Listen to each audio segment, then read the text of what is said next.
જય દ્વારકાધીશ મિત્રો, કેમ છો બધા? મજામાં છો? આજ છે ભાઈ હવારમાં ઉત્તરાયણની ગાયોને જો નીંદ નાખી દીધી છે. હું આવી ગયો છું ભાઈબંધના ધાબા પર પતંગ ચગાવવા માટે, કારણ કે આપણે તકલીફ પડે ઘર બાજુ પતંગ ચગાવવામાં. પછી ભાઈબંધના ધાબા આવી ગયો, જો એ તો ફૂલ બાકાજીકી બોલાવી રહ્યો. મેં પણ પછી થોડી ઝીણી બાકાજીકી બોલાવવાનું હવારમાં ચાલુ કરી દીધું. ભાઈ પતંગ ચગાવવાનું ચાલુ કરી દીધું. ભાઈબંધને લઈ લીધી, પણ થોડી વાર થઈને ત્યાં ભાઈબંધની મેં પતંગ કાપી નાખી હતી. મતલબ કે ભાઈબંધની પતંગ મારા હાથે કપાઈ ગઈ હતી. એની એન્ટ્રી મારી લઈ થોડી.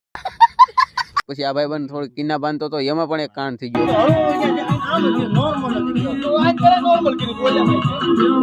અરે ભાઈ, એમાં એવું હતું કે પતંગ મવડવા ગયો હતો, હાવ પતંગ મવડાઈ ગઈ, પતંગ ફાટી ગઈ. તો બે ભાઈબંધ વચ્ચે નાની ઝીણી મેટર થઈ ગઈ હતી. પછી તો ભાઈ રામાપીર બાપાના મજરા ગીત વાગતા હતા ને અમે પતંગ ચગાવવાનું ચાલુ કરી દીધું હતું. હું લઈ આવતો ટેપપટ્ટી, કારણ કે જરૂર હતી ટેપપટ્ટીની પતંગના ઓપરેશન કરવા માટે, કારણ કે ભાઈબંધ નાની વાતમાં પતંગ ફાડી નાખે તો ભેગું કેમ કરવું. તો પછી બે ભાઈ અમને ભાડીને આવી ગયા હતા ધાબા પર પતંગ ચગાવવા માટે, કારણ કે જે ભાઈબંધ દ્વારા પતંગ ચગાવવાની મજા આવે ક્યાંય ન મજા. પણ મેં પણ આ ભાઈની પતંગ લઈને પતંગ ચગાવી નાખી, કારણ કે એનો માંજો જોવાની જરૂર હતી, કારણ કે લાવ્યો તો સુરત થી.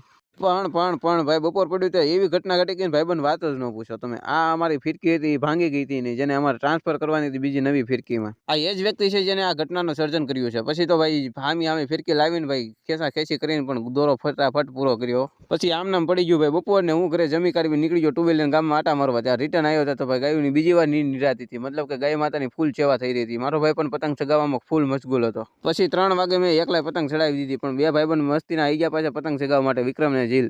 પણ વિક્રમની તો હું વાત જ કરી મિત્રો, ઘડીક મારી પતંગ તો ઘડીક જીલની પતંગ આડા હવડી ખેંચી કરતો હતો. પણ મેં ખેંચી કરવાનું ચાલુ કરી દીધું. અમારા એરિયામાં જેટલી પતંગ આસમાનમાં ઉડતી હતી બધીની મેં કાપી નાખી હતી. મતલબ સાંજના 5 વાગ્યા ત્યાં તો અમે આખું આસમાન જ ખાલી કરી નાખ્યું હતું. પણ આ પતંગને ઓપરેશન આવે એમ હતું, જેનું ઓપરેશન અમે શાંતિપૂર્વક કરી નાખ્યું. પછી હું વીટી રહ્યો હતો દોરો, ને ભાઈ દોરાની અંદર એવી ગાંઠીઓ હતી તે વાત ન પૂછો. મેં થોડું દોરો વીટ્યો તો ભાઈબંધને એમ મારી પતંગ કપાઈ ગઈ, પણ ના પતંગ કપાણી નહોતી, મેં એક લાકડારે બાંધી દીધી હતી. પછી તો ભાઈ સાંજના સમયે અમે આખી ફિરકી ખાલી કરી નાખી હતી, ને એક ફિરકી થોડીક ભરી હતી, જેને મારો મિત્ર વિક્રમ છે એ ખાલી કરી રહ્યો હતો. તો મિત્રો આવી મોજ મસ્તી વાળી હતી અમારી ઉત્તરાયણ. જો વિડીયો ગમ્યો હોય તો ફોલો કરવાનું ભૂલતા નહીં. મળીએ બીજો વિડીયોમાં. જય દ્વારકાધીશ.